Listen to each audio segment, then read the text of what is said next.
She whispered through tears on the restaurant floor.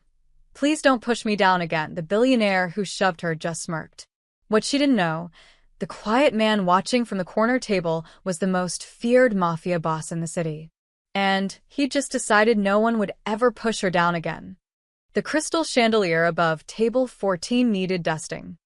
Ana Martinez noticed it as she balanced 4 plates of sea bass on her forearm, weaving through the Friday night crowd at Le Bernardin Palace.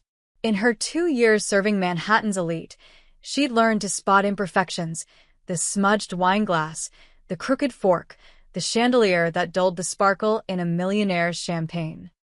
She'd learned to stay invisible too. "Excuse me, miss?" An older woman at table 9 waved a jeweled hand. "Another bottle of the Chateau Margaux." "Right away, ma'am." Anna smiled, delivered her sea base plates, and hurried toward the wine cellar entrance near the kitchen. The restaurant hummed with laughter and clinking glasses. Somewhere, a man proposed. Somewhere else, a business deal died over dessert. Anna moved through it all like a ghost in a black vest and white shirt. She didn't see Ethan Caldwell until it was too late. The collision happened in the narrow corridor between the bar and the dining room. Anna, carrying a crystal water pitcher she'd just refilled, turned the corner at the exact moment Ethan stepped backward from his table, phone pressed to his ear, not looking. The physics were simple. The outcome was not.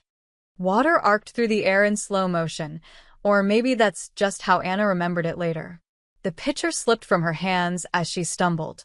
Cold water splashed across Ethan's charcoal designer jacket, darkening the fabric from shoulder to waist. Time stopped. Ethan Caldwell froze mid-sentence, staring down at his ruined jacket.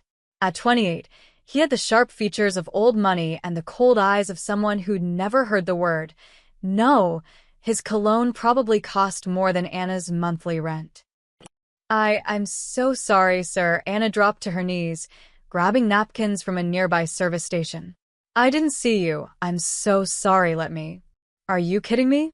Ethan's voice cut through the restaurant chatter like breaking glass. Conversations died at nearby tables. Heads turned. "Do you know how much this jacket costs?" "I'll pay for the cleaning." "Cleaning?" Ethan laughed, but there was no humor in it. "This is Brioni. Custom. You couldn't afford this jacket if you saved for a year." Anna's hands shook as she tried to dab at the water. Her manager, Marcus, was already rushing over, his face pale. This was bad. This was really bad. The Caldwells owned half the real estate in Manhattan. They were regulars. They were untouchable. "Sir, I apologize profusely," Marcus began, but Ethan wasn't listening. He was looking at Anna with something worse than anger. Contempt. "Get up," he said coldly. Anna stood, napkins clutched in her trembling hands. Around them, the restaurant had gone quiet. 50 pairs of eyes watched from shadows and candlelight. Anna felt her face burning, tears stinging behind her eyes. "Don't cry," she thought. "Don't cry in front of them." "People like you," Ethan said, loud enough for everyone to hear, "are too stupid to work anywhere decent. You're clumsy, careless. Honestly, I don't know why they hire." "It was an accident," Anna whispered. "Please, Shut up." Ethan stepped closer. "You know what? You're right. You should pay for this. What do you make minimum wage? Tips." He pulled out his phone. "I'm calling my lawyer. We'll garnish your wages for the next." "Sir, please," Marcus pleaded. "We'll comp your entire meal, your drinks, everything." Ethan's hand shot out. The shove wasn't violent, exactly. Not a punch or a strike. Just 2 hands on Anna's shoulders, pushing hard enough to send her stumbling backward. Her heel caught on the edge of a floor mat. Her arms windmilled. She fell.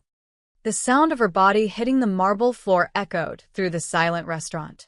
Pain shot through her hip and elbow. The napkins scattered around her like snow. For a moment, Anna just lay there, stunned. She'd never been pushed before. Never been treated like nothing. Like less than nothing. Somewhere in the crowd, someone snickered. "Please," Anna heard herself say, her voice breaking. She looked up at Ethan from the floor, tears finally spilling over. "Please don't push me down again." She wasn't sure why she said it.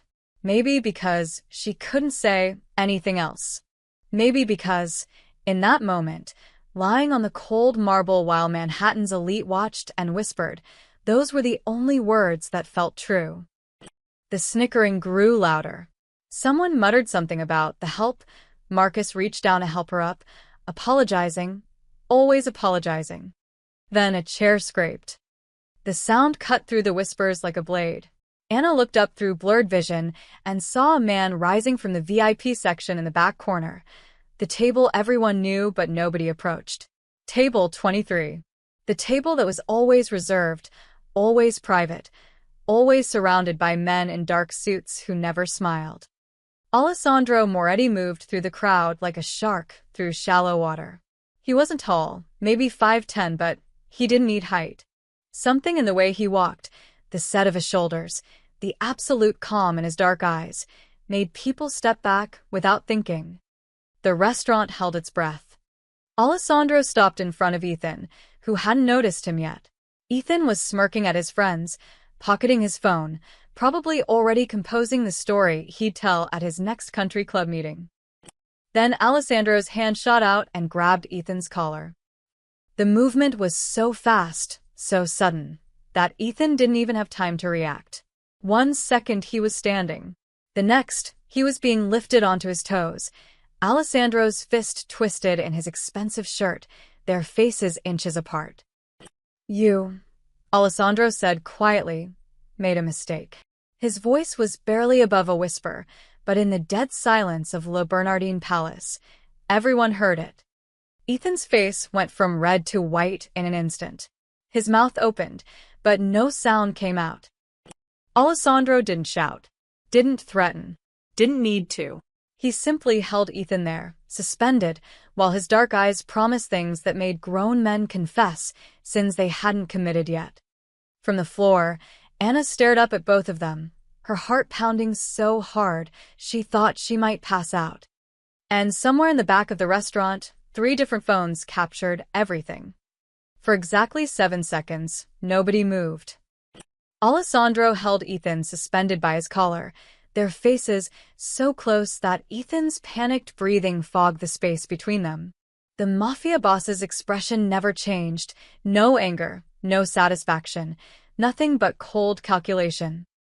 Then, just as suddenly as he'd grab him, Alessandro let go. Ethan stumbled backward, gasping, his hand flying to his throat. His face had gone from white to a sickly gray. For a man who'd never experienced real consequences in his 28 years, those 7 seconds had lasted a lifetime. "Mr. Caldwell," a voice cut through the tension. 3 men in expensive suits materialized from somewhere in the crowd. Ethan's bodyguards, his father's men, the people paid to keep him safe. They'd been too shocked to react at first. Nobody grabbed Alessandro Moretti. Nobody touched the Caldwells. These 2 facts couldn't exist in the same universe. But they just had. "We're leaving," the lead bodyguard said firmly, positioning himself between Ethan and Alessandro. His hand hovered near his jacket, not quite reaching for a weapon, but the threat was clear. Alessandro didn't even glance at him. He adjusted his own jacket cuffs, completely unbothered, as if he'd just swatted a fly instead of publicly humiliating one of Manhattan's most powerful heirs. "Smart choice," Alessandro said quietly. Ethan's friends scrambled to gather his things, his phone, his wallet, his dignity. One of them threw cash on the table, far more than their bill required. They weren't paying for dinner. They were paying to leave alive. "This isn't over," Ethan managed to choke out, but his voice cracked on the last word. His hand still trembled at his throat. Alessandro finally looked at him, really looked at him, and smiled. It was the kind of smile that sent Ethan and his entire entourage backing toward the exit, nearly tripping over themselves. They left through the front doors in a rush of expensive cologne and quiet panic, leaving behind a restaurant full of witnesses and a story that would be told in whispers for months. The moment they were gone, the spell broke. Conversations erupted at every table, but quieter now, more careful. Everyone had seen what happened. Nobody wanted to be next. Anna was still on the floor. Marcus helped her up, his hands shaking almost as badly as hers. Are you okay? Are you hurt? I'm fine, Annalit. Her hip throbbed where she'd landed, and her elbow was already starting to bruise. But that wasn't what had her shaking. She looked toward table 23, where Alessandro had returned to his seat as if nothing had happened. He didn't look at her, didn't acknowledge her, just picked up his wine glass and took a sip, resuming a conversation with the man across from him, a gray-haired man in a perfectly tailored suit who'd watched the entire scene with mild interest. Go clean up, Marcus whispered. Take a break. 10 minutes. Anna nodded numbly and headed for the staff bathroom on unsteady legs. Behind her, the restaurant slowly returned to its normal rhythm, but she could feel every eye following her path across the floor. In the bathroom, she locked herself in a stall and finally let herself cry. Not from pain, though her body ached, but from humiliation, Confusion. Fear. Why had Alessandro Moretti, of all people, defended her? Everyone in Manhattan knew his name. Everyone knew what he did, even if they pretended not to. 5 minutes later, Anna splashed cold water on her face and returned to work. She had 6 more hours on her shift. Bills didn't pay themselves. The rest of the night passed in a blur of whispered conversations and pointed stares. Other waitresses asked if she was okay in hushed voices. The kitchen staff treated her like she'd survived a car crash. Even the restaurant's owner, Mr. Chen, appeared from his office to check on her, something he'd never done before. You sure you can work? He asked, studying her face. I'm sure. He nodded slowly. Table 23 asked for you specifically. Anna's stomach dropped. What? They want you to handle their table for the rest of the night. Just. Be professional. And polite. Her legs felt like water as she approached table 23. Alessandro was discussing something with his companion in Italian, their voices low. She caught fragments, numbers, names she didn't recognize, words that sounded like business but felt like threat. Excuse me, she said softly.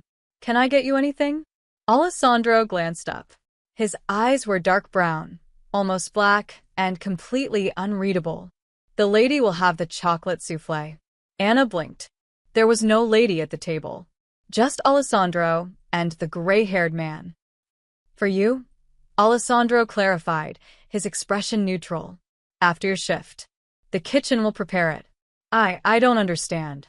You don't need to, he returned to his conversation, dismissing her without another word. Anna stood there for a moment, confused, then retreated to the kitchen. Behind her, she heard the gray-haired man chuckle. You've got a soft spot, Alessandro. I've got standards, Vincent. There's a difference. By the time Anna's shift ended at midnight, her feet ached and her mind raced with questions she couldn't answer. The kitchen had indeed prepared a chocolate soufflé, which sat waiting for her with a small note. Go home safe. In the staff changing room, the other waitresses couldn't stop talking. Did you see his face? Ethan looked like he was going to pass out. I heard someone recorded it. Everyone's talking about it. Why would Alessandro Moretti care about a waitress? Anna changed in silence, avoiding their questions. She just wanted to go home, take a hot shower, and forget this night ever happened. But as she left through the back exit into the cold November air, she noticed a black car idling at the curb. The window rolled down, revealing a man in a dark suit, one of Alessandro's men from table 23. Get in, he said. We'll take you home. I can take the subway. It wasn't a request, miss. Anna hesitated, then climbed into the car. As they pulled away from the restaurant, she caught a glimpse of someone across the street, phone raised, camera pointed at her. The videos, she would learn later, had already begun to spread. Richard Caldwell's Saturday morning began with 18 text messages, 11 missed calls, and a video that made his coffee taste like battery acid. He sat in his penthouse office overlooking Central Park, watching his son get grabbed by the collar for the 4th time. The video quality was excellent. Some society wife with a new iPhone had captured every humiliating second. Ethan's face, pale and terrified. Alessandro's calm, deadly grip. The entire restaurant watching. Sir? His assistant, Jennifer, stood in the doorway, tablet in hand. The PR team is here. Send them in. 3 people filed into his office. Dylan Torres, his head of public relations, Melissa Kim, crisis management specialist, and Robert Hayes, the lawyer who'd made bigger problems than this disappear. They all looked like they'd been awake for hours. Because they had been. Talk, Richard said, not looking away from his computer screen where the video played on loop. Dylan cleared his throat. As of 6 a.m., the video has been shared in 73 private group chats among Manhattan's social elite. It hasn't gone public yet. These people know better than to post openly. But everyone who matters has seen it. How bad? Bad, Melissa said bluntly. She opened her tablet. The narrative is forming fast. Here's what people are saying. Why did Alessandro Moretti defend a random waitress? The theories range from her being his illegitimate daughter to his secret mistress. Some think she's connected to another family. Everyone wants to know her name. Richard's jaw clenched. And my son.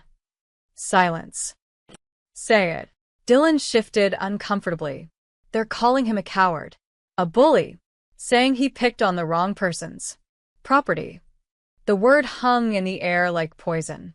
Property.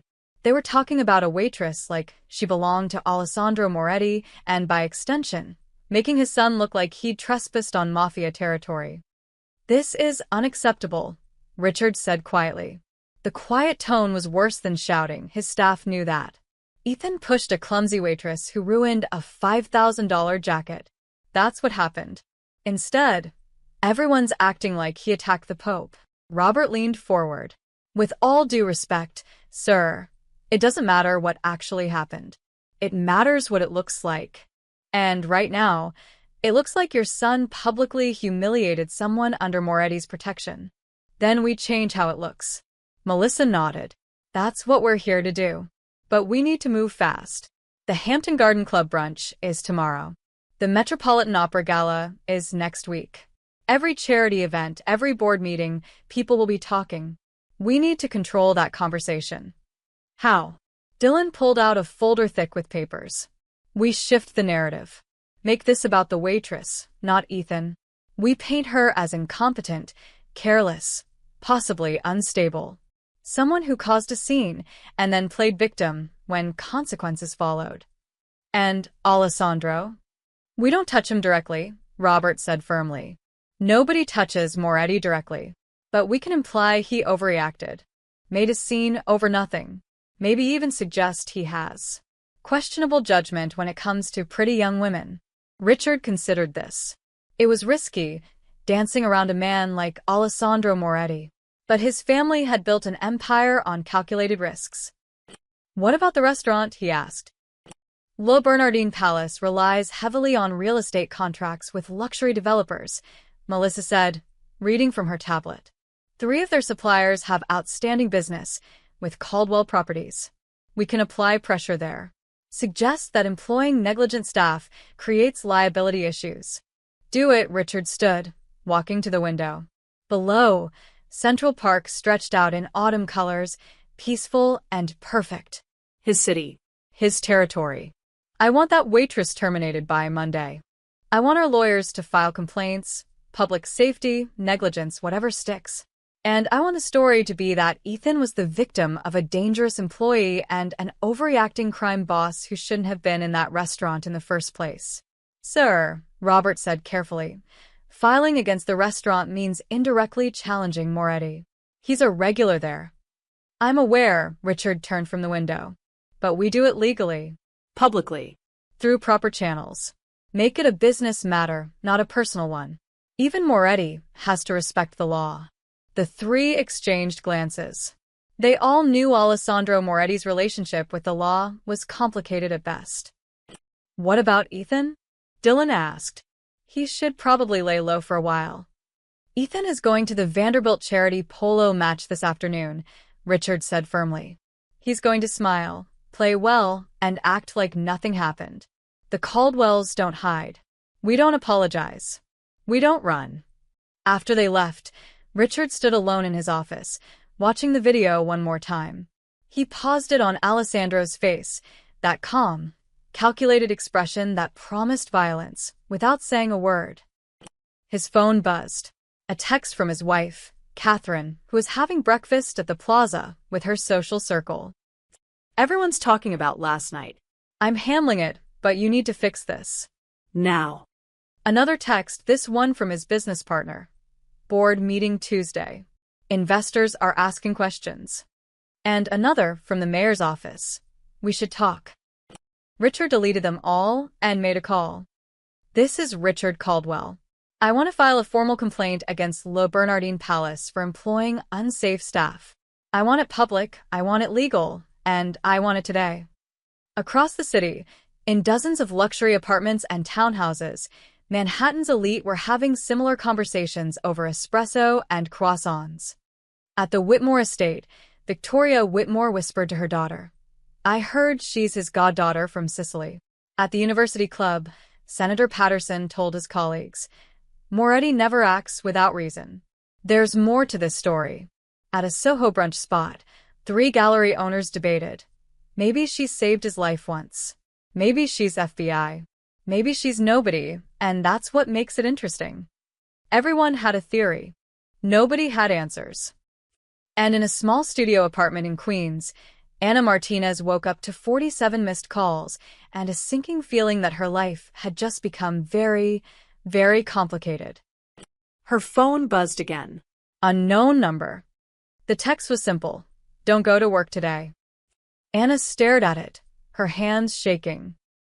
Everything was spinning out of control, and she didn't even understand why. Alessandro Moretti's office occupied the top floor of a building in Tribeca that officially housed an import-export business. The paperwork was legitimate. The taxes were paid. Everything looked clean to anyone who cared to look. Most people knew better than to look too closely. You've seen it, I assume, Vincent Rosselli said, setting an espresso on Alessandro's mahogany desk. Vincent had been Alessandro's consigliere for 15 years, gray-haired, sharp-eyed, and one of the few men alive who could speak to him without fear. Alessandro nodded, watching the video play on his laptop for the 3rd time that morning. The angle was good. Clear audio. He could see the exact moment the waitress, Anna Martinez, according to the file Vincent had already compiled, hit the floor. Could hear the tremor in her voice. Please don't push me down again. He closed the laptop. The Caldwells are moving fast, Vincent continued, settling into the leather chair across from Alessandro. Richard's already got his PR machine spinning. They're planning to make an example of the girl. Pressure the restaurant to fire her, file public complaints, paint her as incompetent and possibly unstable. Unstable, Alessandro repeated, his tone flat. Their words, not mine. Vincent pulled out his phone, scrolling through messages. They're being careful not to mention you directly, but the implication is clear. You overreacted to protect some random woman, which makes you look either irrational or involved. Alessandro's expression didn't change, but Vincent knew him well enough to catch the slight tightening around his eyes. They're also leaning on Le Bernardin Palace, Vincent added. Threatening their suppliers, questioning their insurance policies, making noise about safety violations. Chun is nervous. He called this morning asking if we wanted him to let the girl go quietly. What did you tell him? That you'd be in touch, Vincent paused. What do you want to do here, Alessandro? Because from where I'm sitting, this looks like a lot of noise over a waitress you met once. Alessandro stood and walked to the window. Below, Tribeca moved through its Saturday rhythm. Tourists with cameras, couples at cafes, joggers along the Hudson. Normal people living normal lives, completely unaware of the chess game being played above their heads. Tell me about Richard Caldwell, he said. Vincent didn't need notes.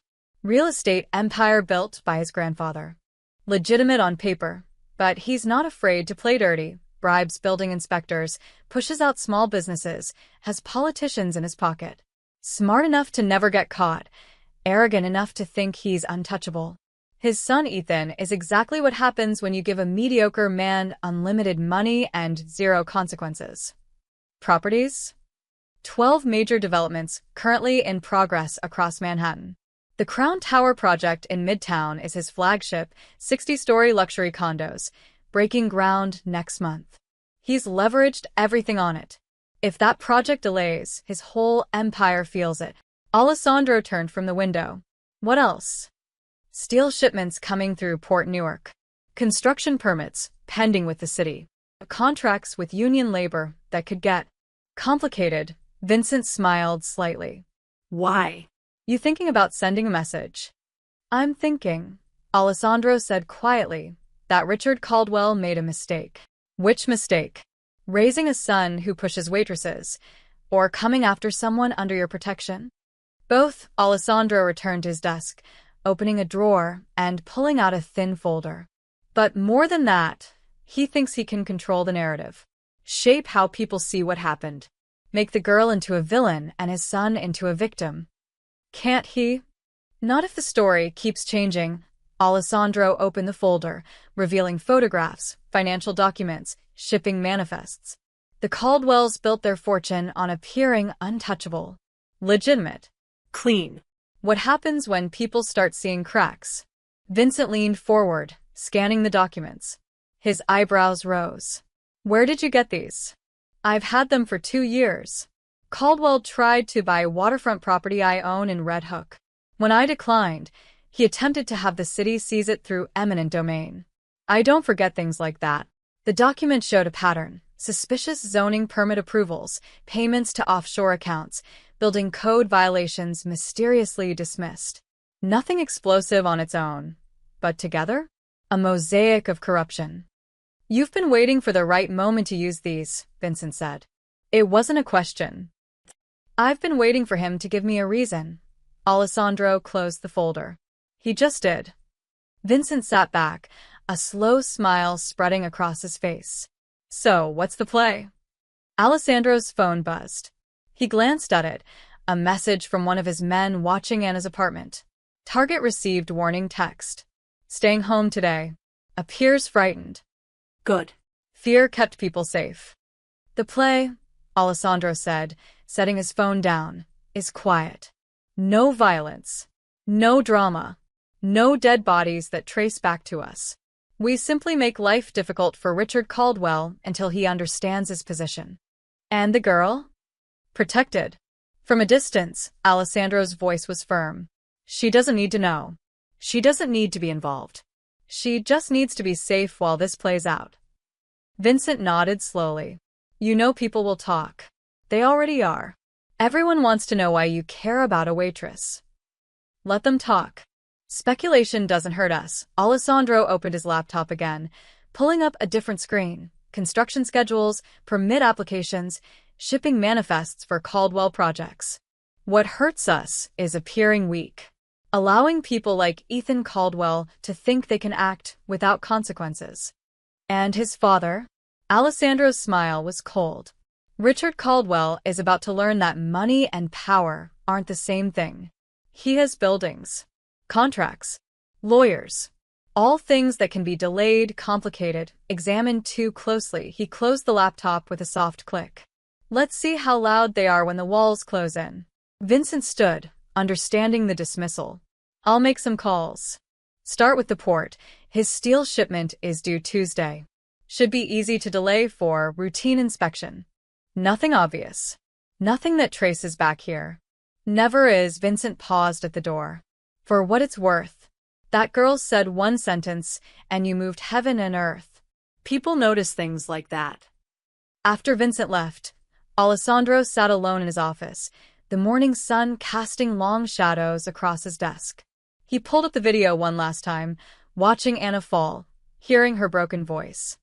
Please don't push me down again. She hadn't been asking Ethan. She'd been asking the world.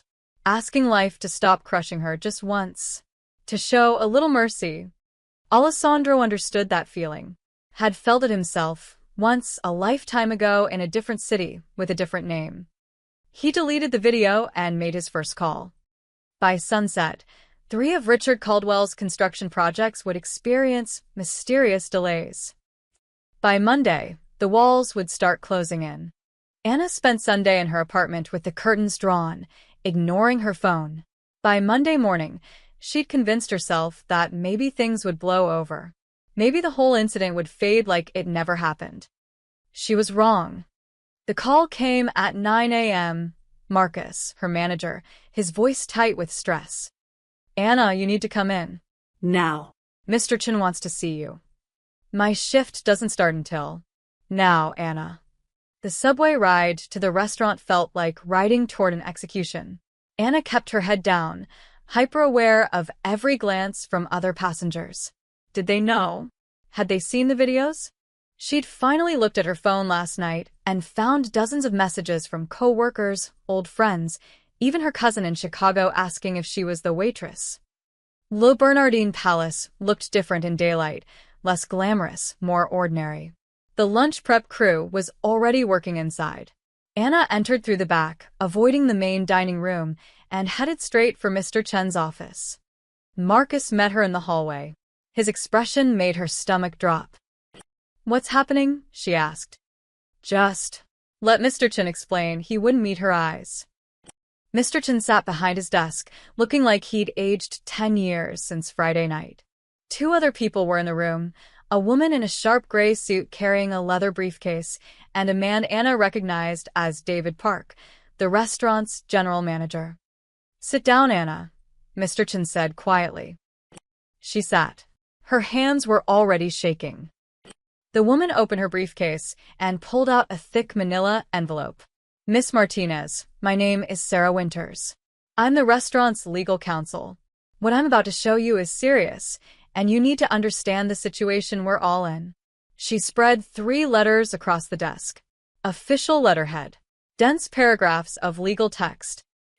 "As of this morning, Le Bernardin Palace has received formal complaints from Caldwell Properties' legal team," Sarah continued.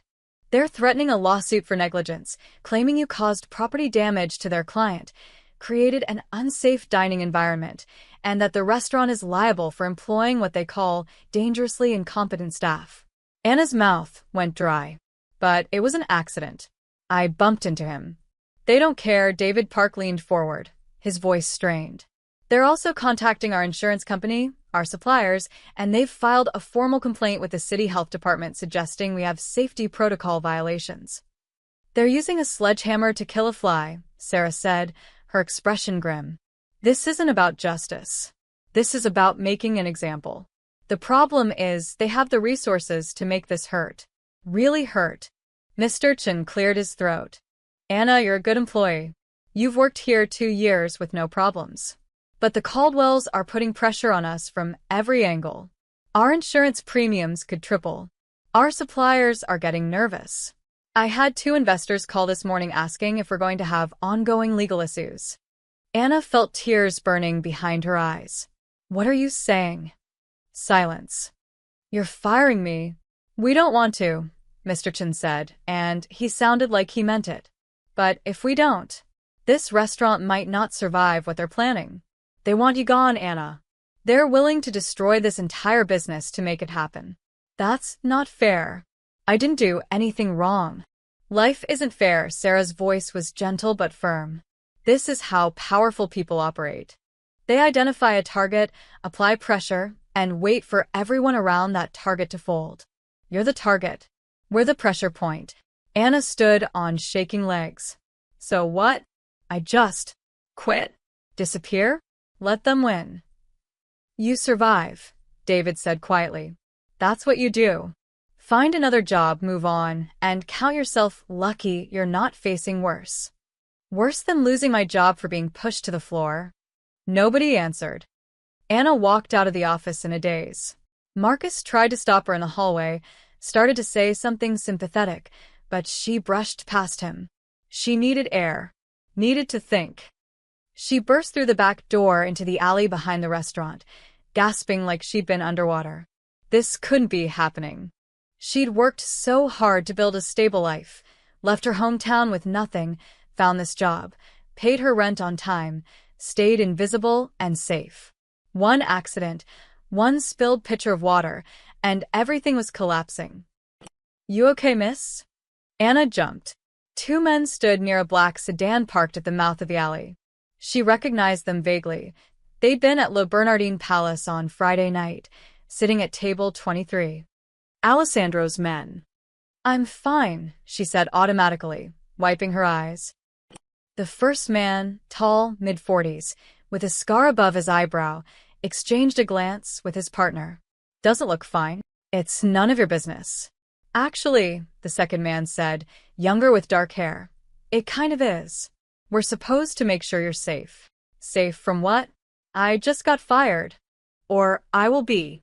"Same thing," Anna laughed bitterly. "Tell your boss thank you for Friday night, but his help just made everything worse. Now the Caldwells are coming after me with lawyers, and I can't even afford." She stopped, realizing she was shouting at mafia enforcers in an alley. That seemed like a bad idea. The scarred man pulled out his phone, dialed, waited. She's here. Restaurant just threatened to fire her. Caldwell lawyers are applying pressure. A pause. Yeah. Okay. He hung up and looked at Anna, with something almost like sympathy. Boss says don't quit. Don't sign anything. Go home, stay there, and don't worry about money. I need money to pay rent. You'll have money, he said it like it was simple. Like reality could be bent by just deciding it would be. Just stay home. Stay safe. Let this play out. Let what play out? But they were already getting into their sedan, leaving her alone in the alley with more questions than answers. Anna pulled out her phone and stared at her bank account. $847. Enough for rent, barely, if she didn't eat much this month. A text appeared from an unknown number. Your rent is handled. Groceries will be delivered tomorrow. Stay home. Anna stared at the message, her heart pounding. What had she gotten herself into? Inside the restaurant, Mr. Chin received his own text. Don't fire the girl. We'll handle the Caldwells. He stared at it for a long moment, then deleted it. Some messages you didn't keep, even if you understood them perfectly. On Tuesday morning, Richard Caldwell's Crown Tower project ground to a halt. The call came at 6:47 a.m. from his site foreman, Tom Brennan, a 20-year construction veteran who didn't panic easily. But his voice was tight. "Mr. Caldwell, we have a problem. The steel shipment didn't arrive." Richard set down his coffee. "What do you mean it didn't arrive?" "It cleared customs Friday. It should have been delivered yesterday. Port Newark says it's being held for routine inspection. They won't give us a timeline." "Routine inspection?" Richard's jaw clenched. "That steel has been sitting there for 3 days. What changed?" "I don't know, sir. They're not saying. Just that it'll be released when the inspection is complete." Richard ended the call and immediately dialed his logistics coordinator. 20 minutes and 4 phone calls later, he had his answer. The steel was fine, the paperwork was fine, but some mid-level port inspector had flagged it for additional review under protocols that nobody seemed to understand. "How long?" Richard demanded. "Could be days. Could be weeks. These inspections don't follow a schedule." Richard threw his phone across his office. It bounced off the leather couch, screen cracking. The Crown Tower was on a tight timeline, investors breathing down his neck, pre-construction sales already promised, media scheduled for a groundbreaking ceremony next week. Every day of delay cost him hundreds of thousands in contractor fees and lost momentum. This was supposed to be his legacy project, the crown jewel that cemented the Caldwell name in Manhattan's skyline. Now it was dead in the water because of a routine inspection. The next call came 2 hours later. His project in Brooklyn, a luxury condo conversion of an old warehouse, had been red-tagged by building inspectors. Structural concerns that needed to be addressed before work could continue. "We passed inspection 3 weeks ago." Richard shouted into the phone. "What structural concerns?" His project manager, Linda Chun, sounded exhausted. "They're saying the original inspection was incomplete. They want independent structural engineers to review the load-bearing walls before we can proceed. That'll take months to schedule." "I know. This is insane. Who ordered this?" "City Building Department. They won't say why. just that it's required. By noon, a third project had hit problems. The electrical permits for his Upper East Side renovation, approved 6 months ago, were suddenly being questioned. The city needed to verify compliance with updated codes before work could continue. Richard stood at his office window, watching the city that suddenly felt like enemy territory. 3 projects. 3 separate problems. All happening within hours of each other. This wasn't coincidence. His phone rang again. His project manager at the Midtown site. Union workers had walked off the job, citing safety concerns that nobody could articulate. Another call. His concrete supplier apologizing profusely, explaining they'd been forced to prioritize other contracts. His order would be delayed indefinitely. Another. The crane rental company needed to reassess their availability schedule. Richard slumped in his chair, staring at the spreadsheet on his screen. Red everywhere. Delays cascading across every project. Millions of dollars bleeding out daily. His door opened without knocking. Only one person did that. Catherine Caldwell stood in the doorway in a Chanel suit, her expression icy. The Vanderbilt Foundation just withdrew our gala sponsorship. They're saying they need to reassess their partnerships given our recent legal complications. What legal complications? We filed a legitimate complaint against a restaurant. That's not how they see it. Catherine closed the door and sat across from him. I had lunch with Patricia Vanderbilt yesterday. She was very polite, very cold. She asked me why we were making such a fuss over a waitress. Why we couldn't just let it go. Because we don't let people disrespect our family. She asked about Alessandro Moretti. Catherine's voice dropped. She asked if we understood what we were doing. Silence filled the office like smoke. This is him, Richard said quietly. All of this. The inspections, the permits, the delays. Moretti is behind it, obviously. How? These are city agencies, federal port authorities, private contractors. He can't control all of them. Catherine gave him a look that mixed pity with exasperation. Richard, we've lived in this city our entire lives. You know how it works. Money talks, favors get called in, people remember who helped them and who didn't. Alessandro Moretti has been operating here for 20 years. Do you really think he doesn't have hooks in every department, every union, every agency that matters? So what? We just surrender? Back down because some gangster's flexing. I'm saying we're bleeding money and losing face every day this continues. Our investors are nervous. Our suppliers are backing away. Even our friends are keeping their distance. Catherine leaned forward. He's not punching us. He's suffocating us. Quietly. Legally. And we have no way to fight back because we can't even prove he's doing anything. Richard's hands clenched into fists. There has to be a way. There is. Apologize. Make this go away.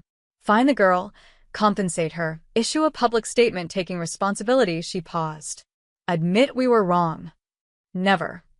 Then watch your empire crumble over a spilled glass of water and your son's temper tantrum. Catherine stood. Your choice, Richard. But make it fast. We don't have much time. After she left, Richard sat alone in his office as the sun tracked across the sky. His phone kept buzzing, more problems, more delays, more bad news. Each one another finger of pressure, another wall closing in. He pulled up his computer and searched for Alessandro Moretti.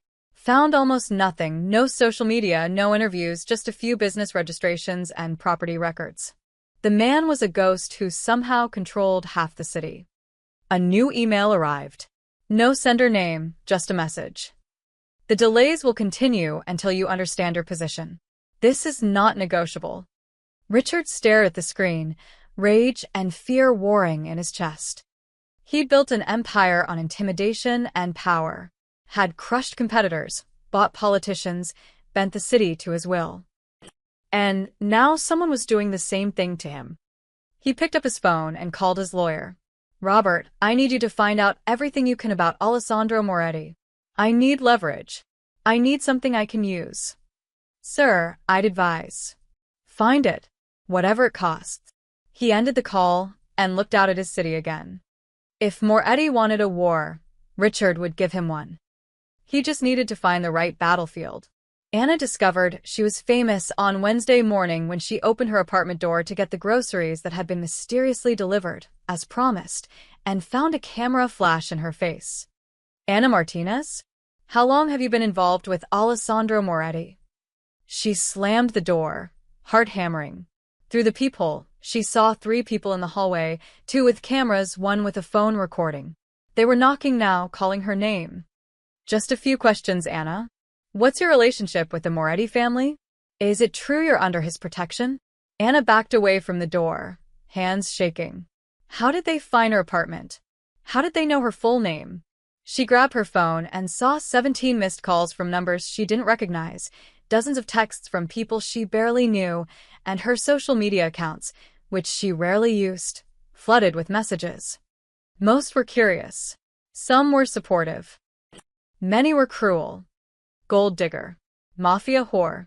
You ruined a good man's reputation for attention. Hope you're happy, you manipulative bitch. Anna felt sick. She hadn't asked for any of this.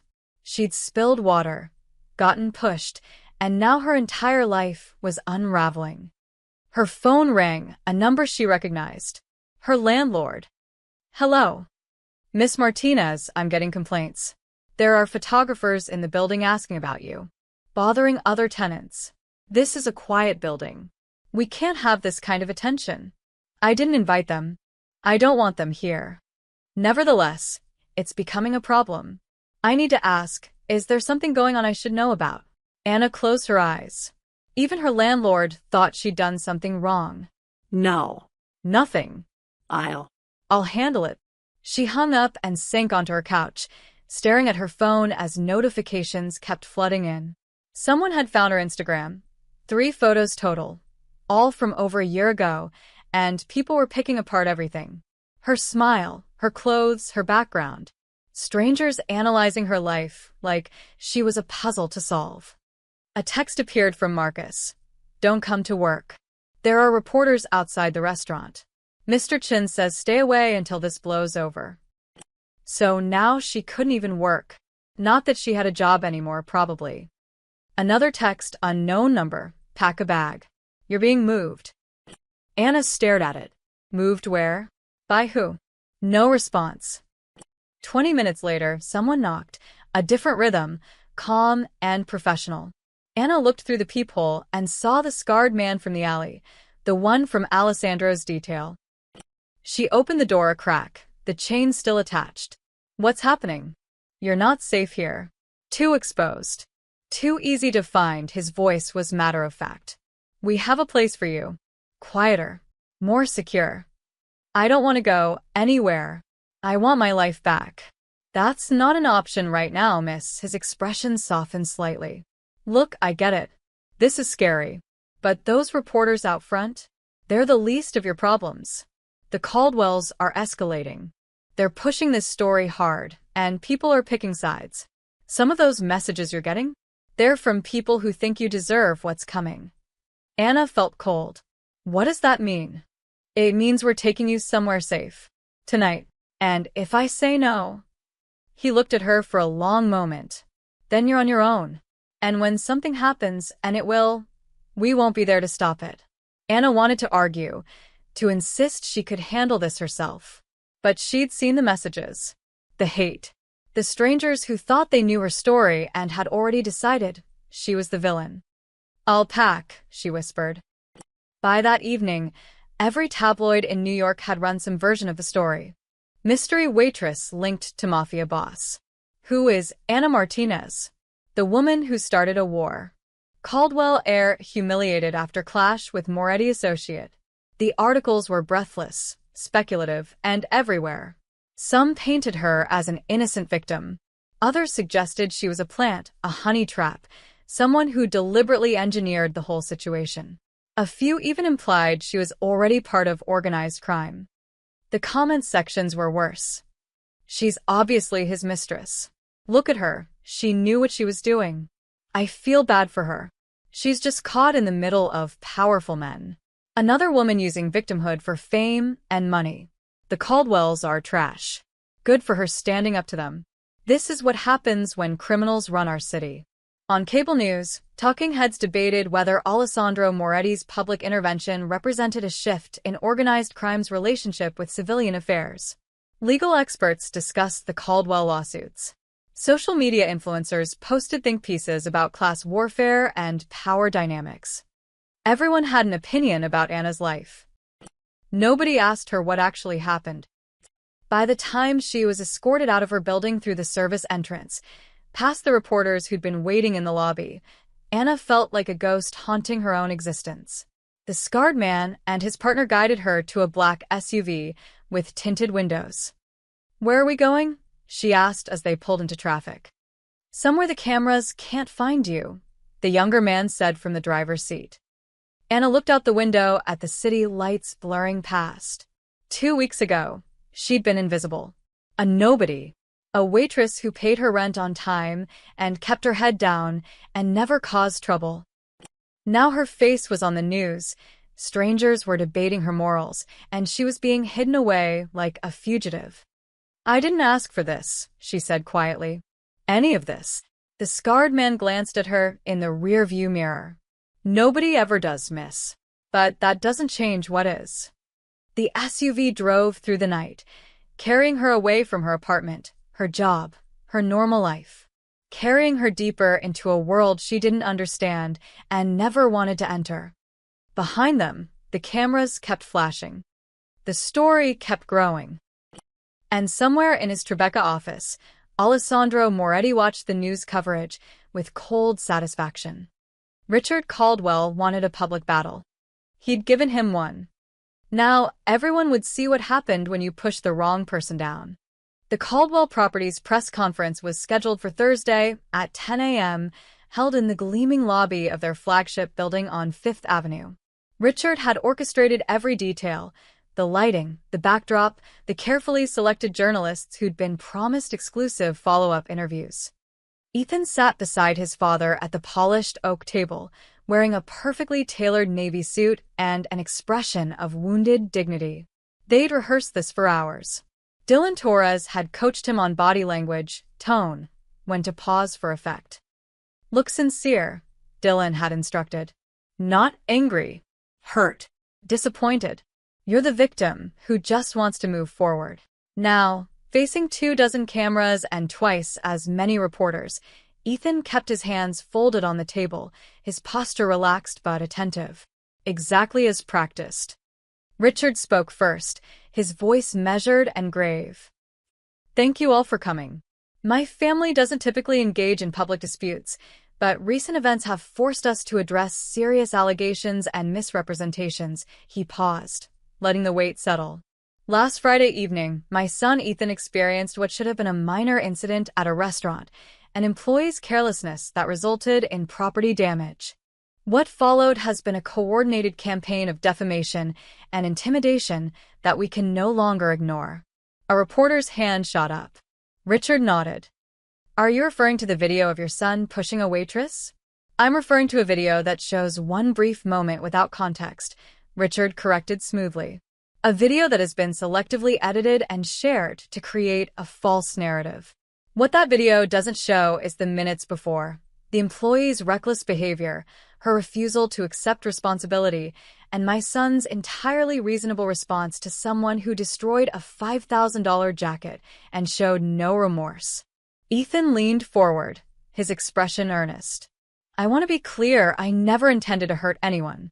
When Miss Martinez stumbled backward, it was because she was already off balance from her own carelessness." The video makes it look worse than it was, he swallowed, as if fighting emotion. "What hurts most is how this has been twisted into something it wasn't. I'm being portrayed as some kind of monster when all I did was react like anyone would to having their property destroyed and being treated with disrespect." Another reporter: "What about Alessandro Moretti's involvement?" Richard's expression hardened. "That's exactly what concerns us. Mr. Moretti's violent overreaction to a simple accident raises serious questions. Why would someone with his reputation publicly assault my son over a waitress he'd never met? What is the true nature of their relationship? And why is Miss Martinez apparently being protected and sheltered by individuals with organized crime connections? The room buzzed. This was the angle they'd been waiting for. Are you suggesting the waitress is involved with organized crime? A tabloid journalist called out. I'm suggesting the facts don't add up, Richard said carefully. A young woman with no apparent connection to Mr. Moretti suddenly has his full protection, his resources, his influence. She's disappeared from her apartment, being hidden by his associates. Why? What's the real story here? Dylan stepped forward with prepared materials, glossy folders distributed to every journalist. Inside, a timeline of events, photographs of Ethan's ruined jacket, copies of the restaurant complaint, and most damaging, a detailed background on Anna that made her look calculating. Miss Martinez has worked at multiple upscale restaurants over the past 3 years, Dylan explained, reading from prepared notes. Each position lasted less than 9 months. At her previous employment, she was reprimanded twice for errors in service. There's a pattern here of someone who seeks attention, who creates problems, and who has now found the perfect situation to exploit. It was masterful character assassination. None of it was technically false. Anna had worked at other restaurants before Le Bernardin Palace, had been reprimanded once for being late and once for dropping a tray, but the way it was presented suggested something sinister. Melissa Kim distributed another document, a formal defamation complaint filed that morning with the New York State Supreme Court. We are seeking damages for defamation, intentional infliction of emotional distress, and conspiracy to harm our family's reputation, she announced. This complaint names not just Miss Martinez, but anyone who has knowingly participated in spreading false and malicious information about my client and his son. The language was broad enough to include Alessandro without naming him directly, a calculated risk, but one that allowed them to appear strong without directly challenging the mafia boss. How much are you seeking? Someone shouted. $20 million, Melissa said flatly, plus court costs and punitive damages. The number landed like a bomb. 20 million would destroy someone like Anna. It would haunt her for life. Ethan spoke again, his voice thick with practiced emotion. I don't want money. I just want my life back. I want to stop being called a bully and a coward. I want people to know the truth, that I'm the real victim here. This woman's carelessness and this situation she's created with certain individuals has turned my entire life upside down. He looked directly into the cameras. I'm not a bad person. I don't deserve this. The performance was flawless. Several reporters actually looked sympathetic. Richard stood, signaling the end. We won't be taking further questions, but our legal team has prepared detailed statements. Thank you for your time and for helping us tell our side of this story. Within an hour, the news cycle had shifted. Caldwell's Fight Back were the real victims. $20 million defamation suit filed against mystery waitress Ethan Caldwell. I'm not a monster. Questions mount about Moretti connection to Martinez. Social media exploded with debate. Finally, someone telling the truth. These gold diggers always play victim. Are we really believing the billionaires are the victims here? That press conference was BS. We all saw the video. $20 million? They're trying to destroy her for an accident. Something's not right about her connection to Moretti. They're hiding something. By evening, even legitimate news outlets were questioning Anna's motives, her background, her sudden disappearance. The narrative was shifting, not completely, but enough. Enough to create doubt. Enough to make some people wonder if maybe, just maybe, the Caldwells had a point. In his Tribeca office, Alessandro watched the press conference recording for the third time, his expression unreadable. Vincent stood nearby, arms crossed. They're playing it smart. Can't attack you directly, so they're attacking the girl's credibility. Make her look like a schemer. Make you look like you got played by a pretty face. They filed a $20 million lawsuit against a waitress. And they'll withdraw it later as a goodwill gesture to look magnanimous. Right now, it's just meant to scare her. Intimidate anyone helping her, Vincent paused. It's working, too. I've had 3 calls from people distancing themselves, saying they don't want to get involved in legal complications. Alessandro's jaw tightened. Richard Caldwell thinks he can control the narrative by playing victim, by making this about doubt and questions instead of what actually happened. Can he? Alessandro stood, walking to his window. The city lights flickered in the darkness below. No, he said quietly, because doubt works both ways. And he's built his entire empire on appearing legitimate. Clean. Above reproach. He turned back to Vincent, his expression cold. Let's show them what's really underneath. The first package arrived at the New York Times on Friday morning. Jennifer Walsh, investigative reporter with 15 years covering city corruption, almost tossed it in the recycling. No return address, plain manila envelope, the kind cranks used to send conspiracy theories and grainy photos of UFOs. But something made her open it. Inside, a USB drive and a single type note. The Caldwells aren't who they claim to be. Everything you need is here. Verify it. Jennifer plugged the drive into her computer. Her eyes widened. Zoning permit applications with handwritten notes in the margins, dollar amounts, dates, initials. Building inspection reports that had been filed showing violations, then mysteriously replaced days later with clean versions. Bank statements showing wire transfers to offshore accounts in the Cayman Islands, each transfer coinciding with a major permit approval or rezoning decision. Holy shit, Jennifer breathed. She spent the next hour cross-referencing everything. The documents were real. She could verify the permit numbers, the dates, the officials involved. Someone had handed her a roadmap to systematic corruption spanning 5 years. By noon, 3 other major outlets had received identical packages. The Washington Post's New York bureau chief opened his to find detailed records of Caldwell Properties bribing city council members to approve zoning changes that displaced low-income residents. Names, amounts, email correspondence that made it impossible to deny. The Wall Street Journal got financial documents showing money laundering through shell companies, luxury properties purchased with cash, held for months, then sold at suspicious losses that magically reduced the Caldwells' tax burden. Bloomberg received evidence of Caldwell Properties manipulating building code enforcement, paying inspectors to ignore violations at their sites while red-flagging competitors' projects. Every package included the same note, verify it. And they did. By Friday evening, Jennifer Walsh had confirmed enough to run with the story. Her editor initially hesitated. The Caldwells had powerful lawyers and deep pockets, but the documentation was too solid to ignore. The article went live at 11 p.m. Caldwell Empire built on corruption. Internal documents reveal years of bribery, money laundering. The opening paragraph pulled no punches. Caldwell Properties, one of Manhattan's most prominent real estate developers, has systematically bribed city officials, manipulated building inspections, and laundered money through offshore shell companies, according to internal documents obtained by the Times.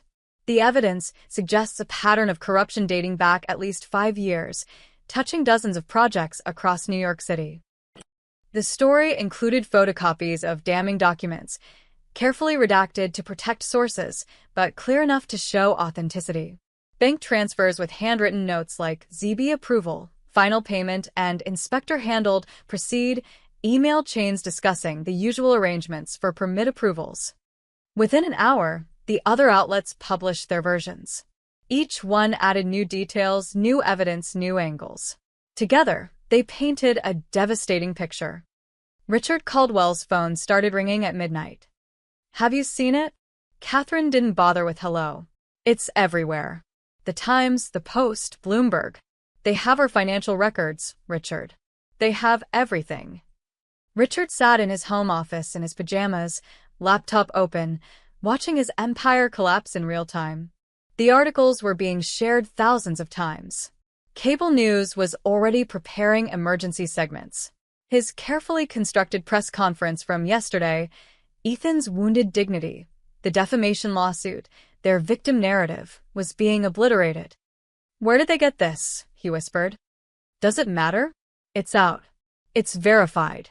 The DA's office is going to have to investigate. Richard scrolled through the documents embedded in the Times article. He recognized them. These were from his private files, his secured servers. Only a handful of people had access, and he trusted them all. Which meant someone had stolen them. Or, more likely, given what happened to his construction projects, someone had been planning this for a long time. Alessandro Moretti.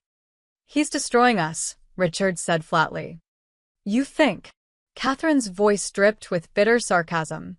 You pushed a waitress. Our idiot son made a scene, and instead of apologizing and moving on, you decided to wage war with a man who's been operating in this city longer than you've been alive. What did you think would happen? We had to fight back. We couldn't just. You could have done nothing. You could have taken the hit, paid the girl to go away, and this would have been forgotten in a week. Catherine's voice rose. But no. You had to protect Ethan's pride. You had to file lawsuits and hold press conferences and make yourselves targets. Well, congratulations, Richard. You're targets. The line went dead. Richard sat in the dark, watching the story metastasize across social media. Hashtags were already trending. Hashtag Caldwell corruption, hashtag billionaire scandal, hashtag NYC bribery. His phone buzzed with new messages. From his lawyer. We need to talk. Tonight. From his lead investor. Emergency board meeting. Monday, 9 a.m. Don't be late. From the mayor's office. The DA has opened a formal investigation. They'll want to speak with you. By Saturday morning, the narrative had completely shifted. The same reporters who'd been sympathetic at yesterday's press conference were now writing scathing follow-ups. Editorial boards were calling for investigations. Political opponents were demanding accountability. Caldwell, victim. Narrative collapses amid corruption scandal. From press conference to federal investigation in 24 hours. Ethan Caldwell's tears look hollow next to family's bribery evidence. Social media was merciless. So the real victims were actually criminals the whole time. Shocker. They sued a waitress for $20 million while laundering millions. The audacity. Funny how bullies always claim they're the victim when they get caught. That press conference aged like milk. The defamation lawsuit became a punchline. Legal experts on cable news called it a desperate distraction from serious criminal exposure. One commentator noted dryly, it's hard to claim defamation when you're being investigated for money laundering. By Sunday, federal investigators had joined the inquiry. The FBI was interested in the offshore accounts. The IRS wanted to discuss tax evasion. The Manhattan DA was building a case around the bribery evidence. Ethan's carefully rehearsed wounded expression from the press conference became a meme, his face photoshopped onto various criminals throughout history, captioned with variations of, I'm the real victim here. Richard watched it all unfold from his penthouse, feeling the walls close in exactly as Alessandro had promised. His projects were frozen. His reputation was destroyed. His legal exposure was catastrophic. And worst of all, he'd done it to himself. Alessandro had just held up a mirror and shown the world what was already there. Vincent knocked on Alessandro's office door Sunday evening, a rare smile on his face. The DA's office raided Caldwell Properties this afternoon. Walked out with 18 boxes of documents. He set down a tablet showing news footage of federal agents carrying evidence from the Fifth Avenue building. Richard Caldwell's lawyer issued a statement saying they'll cooperate fully with all investigations. Alessandro nodded, watching the footage, without expression. The lawsuit, withdrawn an hour ago, citing unforeseen complications. And Anna? Safe. Quiet. Still doesn't understand what's happening, but she's not in danger anymore. Alessandro stood, looking out at the city lights. Somewhere out there, Richard Caldwell was learning what Alessandro had known for years. Power wasn't about money or buildings or press conferences. It was about knowing where the bodies were buried and having the patience to dig them up at exactly the right moment. The Beaumont Foundation Charity Gala was Manhattan's most exclusive social event of the fall season. Held annually at the Plaza Hotel's Grand Ballroom, it attracted senators, CEOs, celebrities, and anyone who wanted to be seen as mattering in New York high society. Tickets started at $10,000. The guest list was curated by committee. Getting invited meant something. Richard Caldwell had been a fixture at the gala for 20 years. "This is our opportunity," he told his crisis management team on Monday morning. His legal troubles were mounting: the DA's investigation, the FBI inquiry, the IRS audit, but he refused to hide. "The gala is Friday. Everyone who matters will be there. We make an appearance, we show we're not running scared, and we remind people that the Caldwell name still means something in this city." Dylan Torres looked skeptical. "Sir, with respect, your approval ratings are in the basement right now. The corruption story is everywhere. Showing up at a society gala might look tone-deaf." "Not showing up looks like guilt," Richard countered. "We go, we're gracious, we write a big check to charity, and we demonstrate that we're cooperating with investigations while maintaining our innocence. It's about controlling optics." Melissa Kim nodded slowly. "The Beaumont Foundation hasn't withdrawn your invitation. That's significant. It means they're not ready to completely cut ties. If we handle this right, it could be the first step toward rehabilitating your image." Exactly. Richard stood, adjusting his cufflinks. "We've taken hits. Bad ones. But we're not out. The Caldwells don't quit." What Richard didn't know was that the Beaumont Foundation had received a very generous anonymous donation that week. $5 million, donated through a nonprofit arts foundation that listed no board members and operated out of a building in Tribeca that also housed several import-export businesses. The foundation's director, Margaret Beaumont, was many things: philanthropist, socialite, former museum curator, but she wasn't stupid. She knew who'd sent the money. She also knew that such generosity came with unspoken expectations. When her assistant asked about adding a last-minute guest to the invitation list, Margaret approved it without question. Anna was sitting in the safe house, a modest but comfortable apartment in a quiet Brooklyn neighborhood, when Vincent Rosselli arrived on Tuesday afternoon. She'd spent the past week in a fog of confusion and fear, watching her life become a news story she couldn't control. "I need to go back to work," she said when Vincent entered. "I can't just sit here forever. I have bills, I have a life." "You have an invitation." Vincent set a cream-colored envelope on the coffee table. Heavy stock, gold embossing. The kind of invitation Anna had seen wealthy customers receive, but never imagined holding herself. She picked it up, hands trembling. "The Beaumont Foundation Charity Gala requests the pleasure of your company." "This is a mistake." "It's not. I'm a waitress. I can't go to something like this. I don't even own a dress fancy enough for." "A dress will be provided," Vincent interrupted calmly. "Transportation, everything you need. You just have to show up." Anna stared at him. Why? "Why would I go? The Caldwells will be there. Everyone will be staring at me. I'll be." "You'll be fine." Vincent sat across from her, his expression gentler than she'd seen before. "Listen, Anna. I know this is overwhelming. I know you didn't ask for any of this. But that gala? It's not really about charity. It's about power. About who matters and who doesn't. About who gets to show their face and who has to hide. I don't care about power. I just want my life back." "This is how you get it back." Vincent leaned forward. "Right now, people are telling your story. The Caldwells painted you as a schemer. The media made you a mystery. Everyone has an opinion, but nobody's actually seen you. You're a ghost. A rumor. Good. I want to be invisible again." "You can't. Not anymore. The story's out there." His voice was firm but not unkind. "But you can control how it ends. You can show up at that gala, stand in the same room as the people who tried to destroy you, and let them see that you're still here. Still standing. That they didn't break you." Anna's eyes filled with tears. "I'm terrified." "I know. But here's the thing. You don't have to do anything. You don't have to give a speech or confront anyone or be brave. You just have to stand there." Vincent's eyes held hers.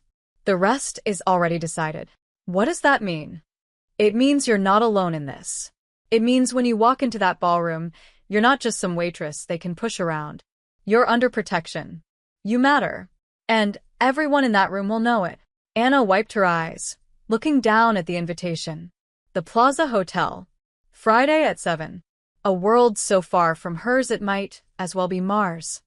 What if I say no? Vincent stood, straightening his jacket. Then you stay here, stay safe, and eventually this all blows over. You find a new job somewhere, build a new life, and hope nobody recognizes you. That's an option. But the Caldwells will have one. They tried to make you disappear, to erase you like you never mattered. And you'll have let them. He paused at the door. Your choice, Anna.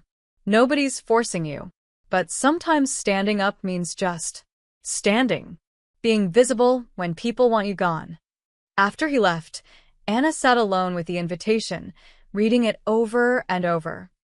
She thought about Ethan Caldwell's sneer, his hands shoving her to the floor. The snickering crowd. The way she'd felt, small, worthless, erasable.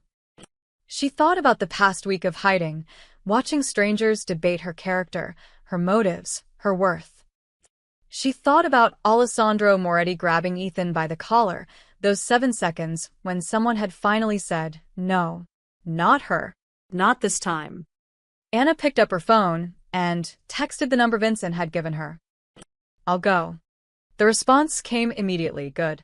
A stylist will visit Wednesday. Hair and makeup Friday at 4. Car picks you up at 6:30. Don't worry about anything else.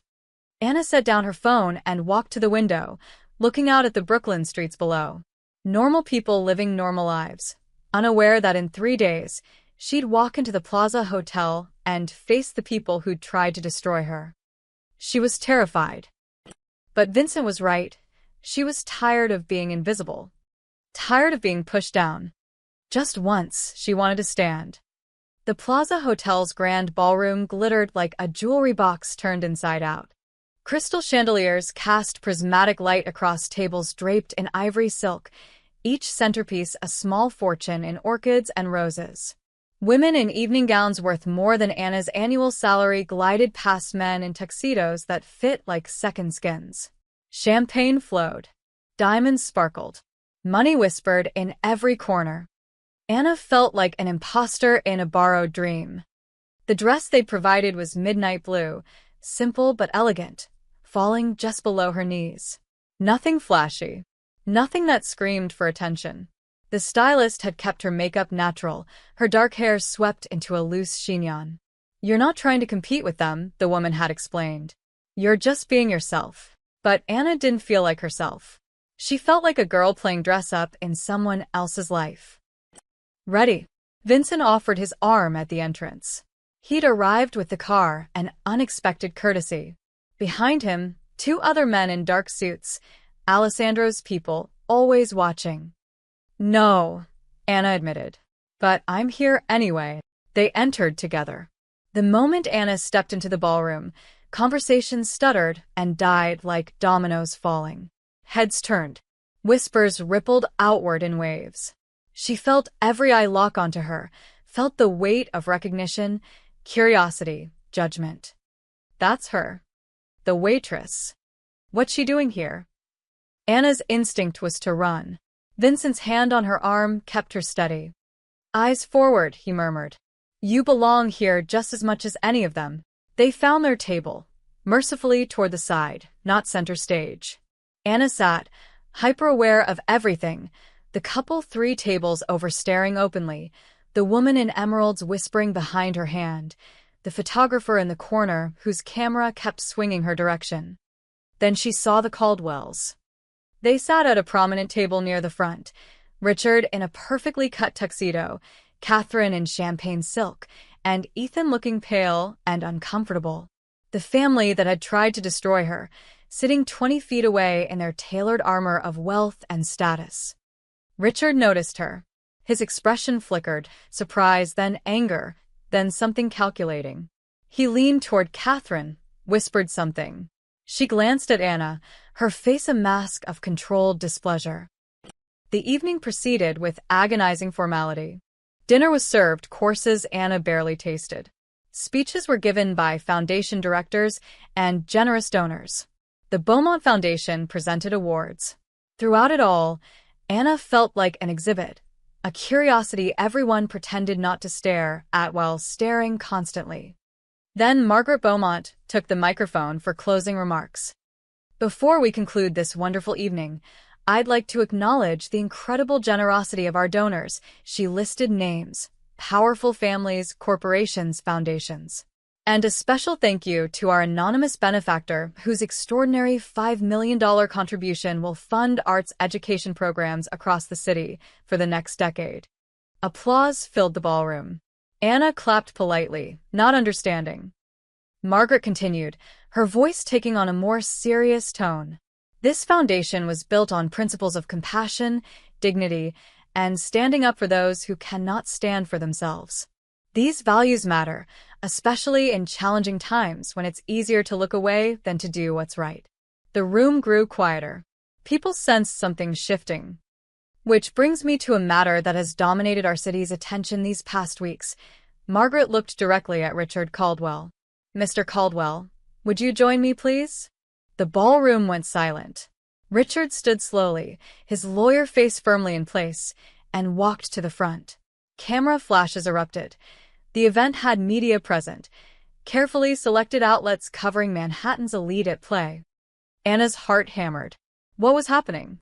Mr. Caldwell, Margaret said, her voice carrying through the microphone, you've asked for this opportunity to address a situation that has caused considerable discussion.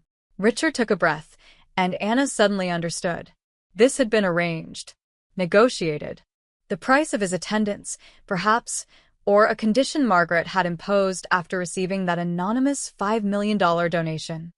Richard looked out at the crowd, then his eyes found Anna. For a moment, the billionaire real estate mogul who'd tried to crush her looked almost human, almost vulnerable. Miss Martinez, he began, his voice carefully modulated. I owe you an apology. The words landed like stones in still water, creating ripples of shocked murmurs. Recent events have revealed truths about my family and our business practices that I deeply regret. In the midst of addressing these issues, I allowed anger and pride to dictate my actions. He paused, the pause of a man who'd rehearsed this, but hated every word.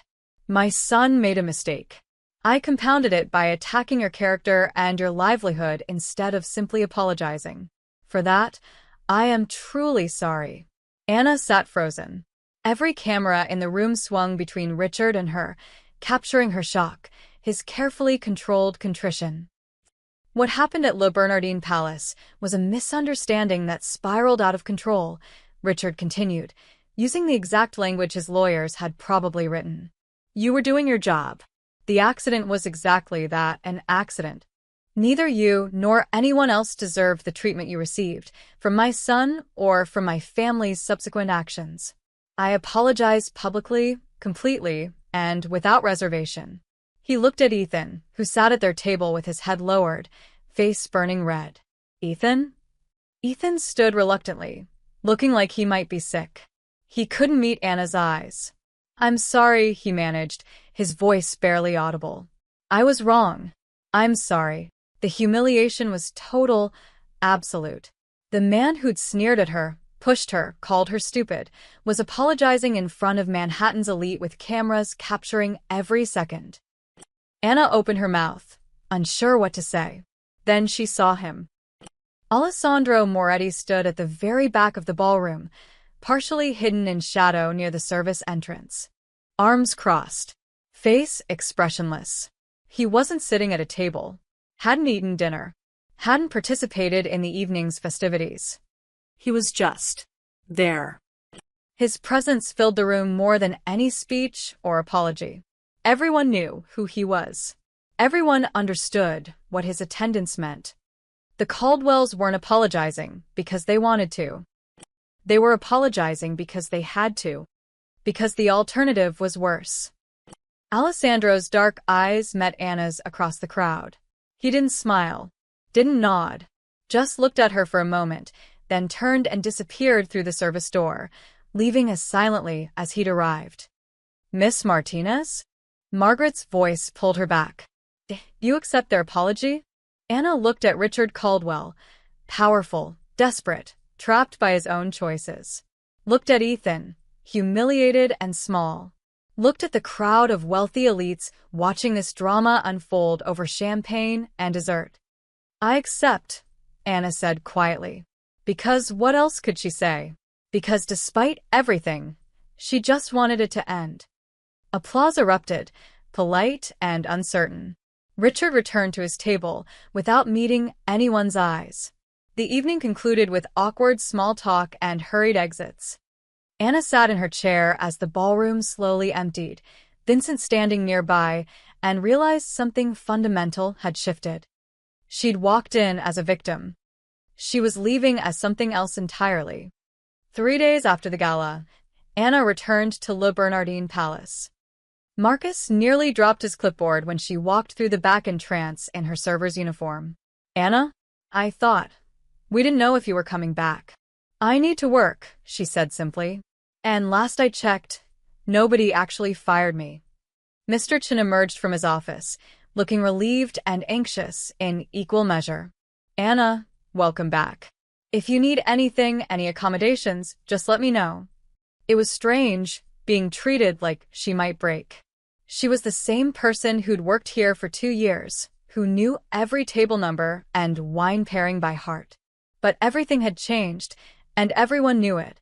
Her first shift was surreal. The dinner crowd arrived as always, wealthy couples celebrating anniversaries, business dinners lubricated with expensive wine, tourists treating themselves to something special. But when Anna approached tables, something was different. "Good evening, my name is Anna, and I'll be." "We know who you are," an older woman in pearls interrupted, but her smile was warm.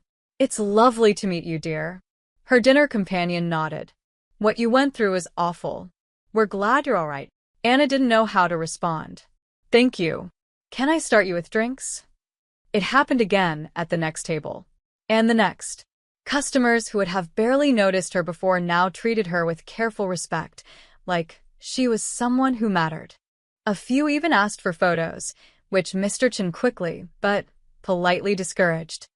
The other servers were different too. Before, Anna had been part of the furniture, another body in the rotation, friendly but forgettable. Now they watched her with a mixture of awe and wariness. Whispered conversations stopped when she entered the break room. Questions hung unasked in the air. Sarah, a server who'd worked there longer than Anna, finally spoke what everyone was thinking. "So, "Are you, connected now?" To them. "I'm just trying to work," Anna said quietly. "But Alessandro Moretti helped me when I needed help. That's all." Anna pulled on her apron. "I'm the same person I was 2 weeks ago. I just want to do my job." Sarah nodded slowly, but the distance remained. Anna understood. She'd become something they couldn't quite categorize, not quite one of them anymore, but not part of that other world either. Suspended somewhere in between. The Caldwells, meanwhile, had retreated from public view entirely. Ethan's social media went dark. Richard canceled all public appearances. Catherine resigned from 3 charity boards. Their flagship Crown Tower project remained frozen, investors pulling out in waves. Federal investigators worked through boxes of evidence while lawyers negotiated plea deals behind closed doors. The empire wasn't destroyed. Too much money, too many assets, too many lawyers for complete collapse. But it was wounded, diminished, operating under a cloud of scandal that wouldn't lift for years. The Caldwell name, once synonymous with success, now carried whispers of corruption and humiliation. Anna watched it unfold from a distance, through news articles and overheard conversations. She felt no satisfaction, no vindication. Just a strange, hollow exhaustion, like surviving a storm and surveying the wreckage.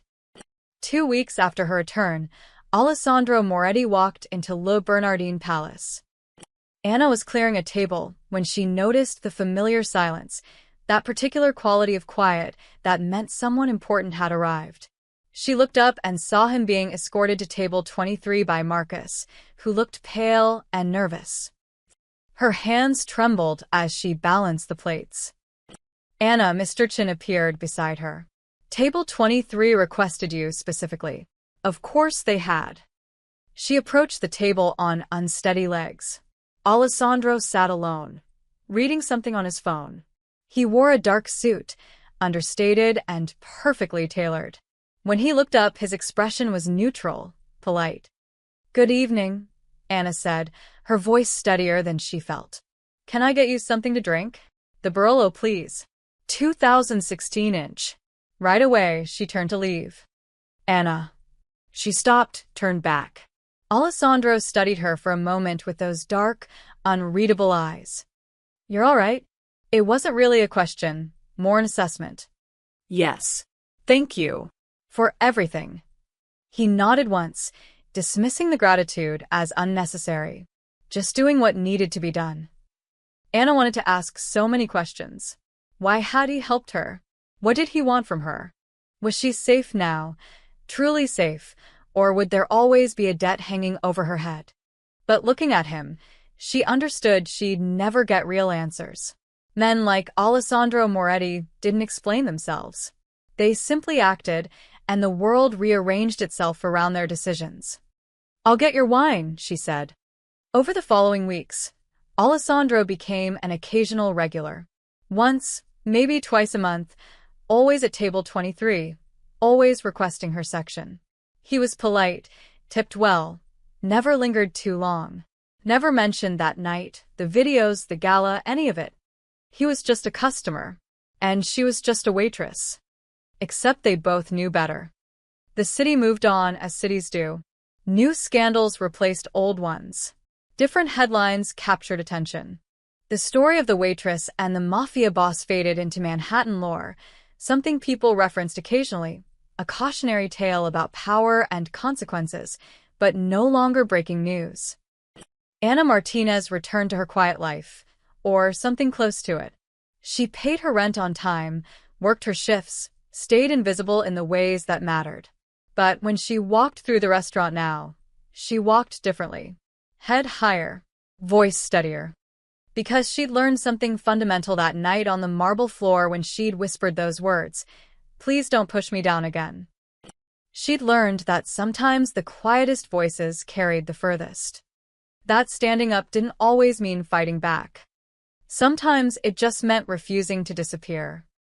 What began with a shove ended with a public power shift, and one waitress's quiet voice changed the city's balance without lifting a finger.